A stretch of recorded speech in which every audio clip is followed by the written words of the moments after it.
Shark, ये शब्द सुनते ही क्या ख्याल आता है? दिमाग में एक ही तस्वीर बनती है ना, एक बड़ा सा खतरनाक शिकारी, नुकीले दांतों वाला। फिल्मों ने कुछ यही दिखाया है हमें, पर क्या यही पूरी कहानी है? आज हम इसी डर के पर्दे के पीछे देखने वाले हैं। शार्क की असली दुनिया कैसी है, इसकी पड़ताल करेंगे। तो सवाल सीधा है, क्या शार्क वाकई में आदमखोर हैं? या फिर कहीं ऐसा तो नहीं कि हम उन्हें समझने में कोई बहुत बहुत बड़ी गलती कर रहे हैं? चलिए फिर शुरू करते हैं, एक एक करके इन सारी गलतफहमियों, इन मिथकों को तोड़ते हैं। सबसे पहला और सबसे कॉमन मिथक, और सच कहूं तो हम सब ने कभी न कभी इसे सच ही माना है, वो ये कि हर एक शार्क इंसानों के लिए जान का खतरा है। पर सच इससे कोसों दूर है। पता है शार्क की कितनी प्रजातियां हैं? 500 से भी ज्यादा। और उनमें से जानते हैं कितनी खतरनाक हो सकती हैं? सिर्फ मुट्ठी भर, मतलब करीब करीब 30 के आसपास। सच तो ये है कि किसी के ऊपर बिजली गिरने का चांस शार्क के हमले से कहीं ज्यादा है। तो सीधी सी बात है, ज्यादातर शार्क तो इंसानों से दूर ही भागती हैं। अच्छा, दूसरा मिथक ये है कि शार्क के पास दिमाग होता ही नहीं है। वो तो बस एक चलती फिरती किलिंग मशीन है, जिसका काम सिर्फ और सिर्फ शिकार करना है। ये बात तो बिल्कुल बिल्कुल गलत है। असलियत ये है कि शार्क काफी ज्यादा इंटेलिजेंट होती हैं। साइंटिस्ट्स ने पता लगाया है कि वो आपस में बात भी करती हैं, नई चीजों को लेकर क्यूरियस रहती हैं, और तो और मुश्किल पहेलियां भी सुलझा लेती हैं। मतलब वो माइंडलेस नहीं, बल्कि माइंडफुल शिकारी हैं। चलिए, अब कुछ और दिलचस्प मिथकों की बात करते हैं। ये उनकी बायोलॉजी से जुड़े हैं। ये वाला सीन तो फिल्मों में सबने देखा होगा, है ना? पानी में खून की बस एक बूंद गिरती है और फौरन मीलों दूर से एक शार्क उसे सूंघ कर पहुंच जाती है। इसको तो एक सुपर पावर की तरह दिखाया जाता है। अब जरा इस आंकड़े को देखिए, 10 अरब में से एक हिस्सा, मतलब पानी के 10 अरब मॉलिक्यूल्स में अगर एक भी मॉलिक्यूल खून का है तो वो उसे सूंघ सकती है। कमाल की शक्ति है ना? पर क्या इसका मतलब ये है कि वो मीलों दूर से, जैसा फिल्मों में दिखाते हैं, एक बूंद खून सूंघ सकती है? तो असल में बात ये है कि उनकी सूंघने की शक्ति है तो बहुत तेज, पर ये कोई जादू नहीं है। देखिए, गंध को उन तक पहुंचने में टाइम लगता है, और ये इस बात पर भी डिपेंड करता है कि पानी का बहाव किस तरफ है। तो मीलों दूर से, और वो भी तुरंत, पता लगा लेना ये मुमकिन नहीं है। ये मिथक बस सच्चाई को थोड़ा बड़ा चढ़ाकर बताता है।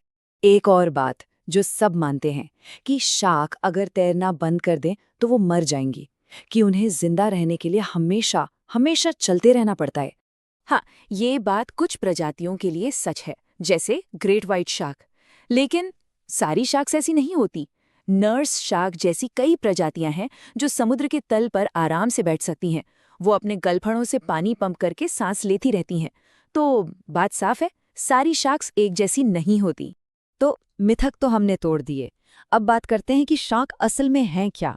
और यकीन मानिए, इनकी कहानी बहुत बहुत पुरानी है। जरा इस टाइमलाइन पर एक नजर डालिए। शार्क्स 40 करोड़ साल से भी ज्यादा से इस धरती पर है। पता है इसका क्या मतलब है? वो पेड़ों से भी पुरानी है। सोचिए, उन्होंने डायनासोर को खत्म होते देखा, बड़े बड़े प्रलय झेले, और आज भी यहाँ हैं। ये सचमुच के असली सर्वाइवर्स हैं। और इनके सर्वाइव करने की वजह है इनकी कुछ कमाल की खूबियां, जैसे उनके दांतों की एक नहीं कई लाइनें होती हैं, और वो एक कन्वेयर बेल्ट की तरह लगातार उगते रहते हैं। और हाँ, हम उन्हें शिकारी तो मानते हैं, पर कुछ शार्क जैसे कि व्हेल शार्क, वो तो समुद्र के जेंटल जायंट्स हैं। बस छोटे छोटे जीव खाकर जिंदा रहते हैं। सिर्फ इतना ही नहीं, बीमारियों से लड़ने के लिए उनकी अनोखी बायोलॉजी पर रिसर्च तक हो रही है। उनकी बीमारियों से लड़ने की इसी क्षमता की वजह से एक और बड़ा मिथक बन गया है, ये कि शार्क को तो कैंसर हो ही नहीं सकता, कि वो इनविंसिबल है, अजेय है। लेकिन ये भी सच नहीं है। शार्क को भी दूसरे जानवरों की तरह ही कैंसर हो सकता है। हाँ, उनका इम्यून सिस्टम बहुत अच्छा हो सकता है, पर वो अमर नहीं है। तो अब तक हमने शार्क के बारे में फैली गलतफहमियों को दूर किया, पर अब कहानी में एक बड़ा ट्विस्ट आने वाला है, एक ऐसा मोड़ जो असली खतरे को सामने लाएगा। आखिरी मिथक ये कि समुद्र शार्क से भरा पड़ा है।